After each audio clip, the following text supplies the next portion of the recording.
Mário Cavalcante, secretário da Casa Militar, Marcelino Granja, Ciência e Tecnologia, Coronel Albuquerque, meu caro amigo da Secretaria de Agricultura, Oscar Cordeiro Barreto, todos os companheiros nas caminhadas por estas terras, amigos da Secretaria de Recursos Hídricos e Energéticos aqui presentes, a quem eu agradeço pela presença nessa manhã de domingo. Permitam-me todos fazer um cumprimento muito especial aos membros da minha família que aqui me acompanham.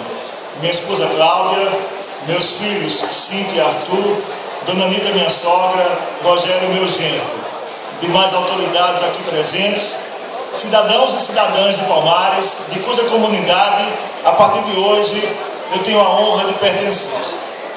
Começo essas palavras de agradecimento à honraria que hoje recebo dos senhores, citando uma grande reunião que tivemos na terça-feira passada, em um cenário bem diferente desta Mata Sul, onde agora nos encontramos. O cenário foi a cidade de Pesqueira, no agreste pernambucano, ainda castigado pela pior seca dos últimos 60 anos, e cujos cidadãos, nesses dias, olham para o céu cinzento, ou para a garoa fina desse início de inverno, rezando para cair uma chuva torrencial que enche os açudes e as barragens e afaste de vez a grave situação em que se encontram os cidadãos do nosso semiárido.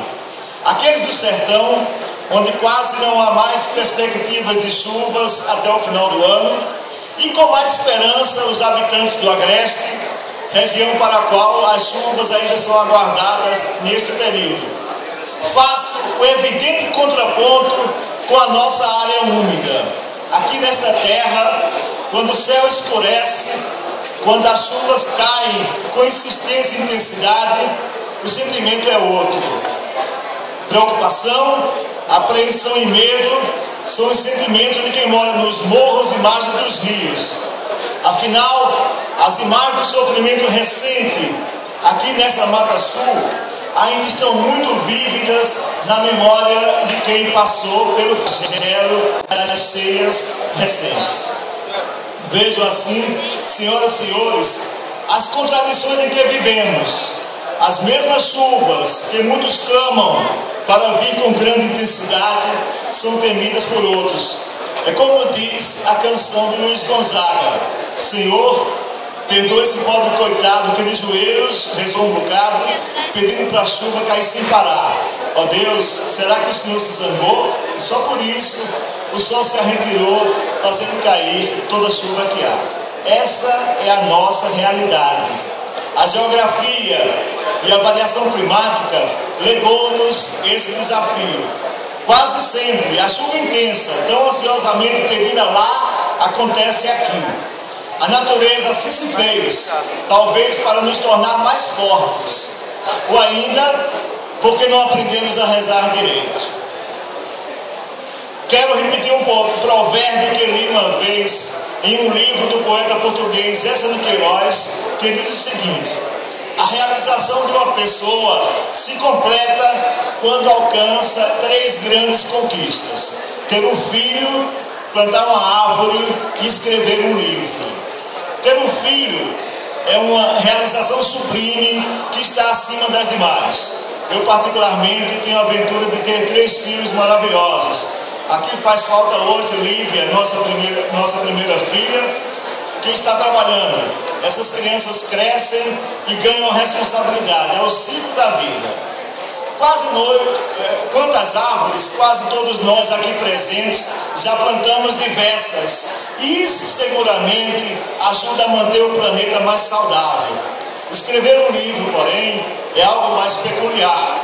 Como eu sou, antes de tudo, professor e tive a oportunidade assim de escrever alguns, assim poderia me considerar uma pessoa realizada por ter cumprido essas missões: ter filhos, plantar árvores, escrever livros. Porém, há um tipo de ação que é reservada para os poucos privilegiados. A esses se impõe não apenas a oportunidade, mas ainda a obrigação, o dever de fazer algo que possa mudar para melhor a vida de muita gente. Nesse grupo estão os gestores públicos, os tomadores de decisão, os representantes do povo. Verdade que alguns pouco fazem. Aqueles, contudo, que não perdem a oportunidade, terão direito à recompensa de, no futuro, poder dizer com orgulho para seus filhos e netos: eu fiz parte desta obra. Senhoras e senhores, permitam-nos falar um pouco sobre o mais novo cidadão de Palmares, de uma forma mais próxima e com um único objetivo: para que me recebam na intimidade de vossa casa, não como um estranho, mas como um amigo. E amigo a gente precisa conhecer.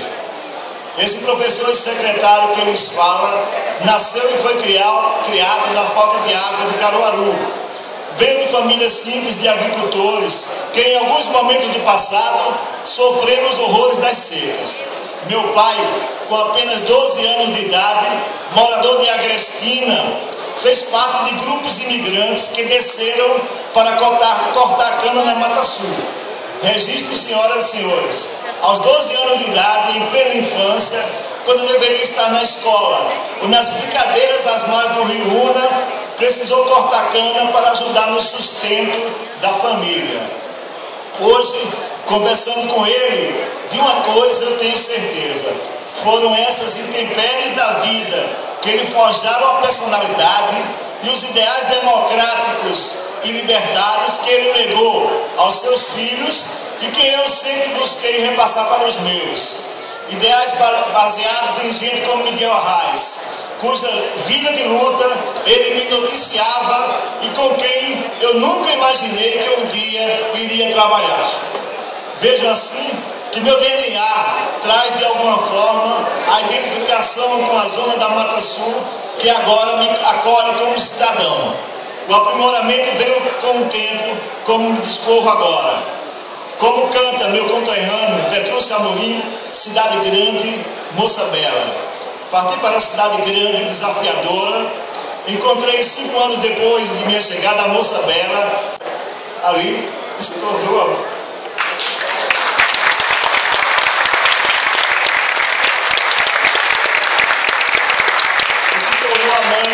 amada dos meus filhos. Sob a profissão, cheguei a Recife com a firme determinação de me tornar engenheiro. Essa determinação começou cedo. Uma das minhas brincadeiras prediletas, quando eu tinha a aventura de presenciar chuvas fortes ainda na zona rural de Caruaru, era construir barragens de maçapeiras e costas. Prenúncios de minha vida futura. Passadas algumas décadas, estou aqui na Mata Sul construindo minhas barragens de maçapê. Passei por todas as dificuldades de um estudante pobre que encara o desafio, e nos caminhos o destino me pôs, em 1975, no meio da enchente mais avassaladora da história de Recife. Ali, definitivamente, decidi que eu iria trabalhar como engenheiro. Tornei-me depois um formador de engenheiros. Alguns aqui nessa sala foram meus alunos, de engenheiros, de mestres e doutores na Universidade Federal de Pernambuco. E a tônica de estudar as enchentes dos nossos rios continuou sendo uma das minhas maiores paixões. Nesse contexto, a lida com o dia a dia de gestor público me ensinou a aproximar os estudos acadêmicos dos desafios de superar no cotidiano das pessoas. Não foi por acaso que a última tese de doutorado que eu orientei tratou do processo de formação de enchentes no Rio Una e as maneiras de prevenir e controlar as inundações nas cidades cortadas pelo rio. Esses estudos serviram para fazer os projetos das barragens, a dragagem e todas as nossas iniciativas que estão ou já foram completadas nesse momento.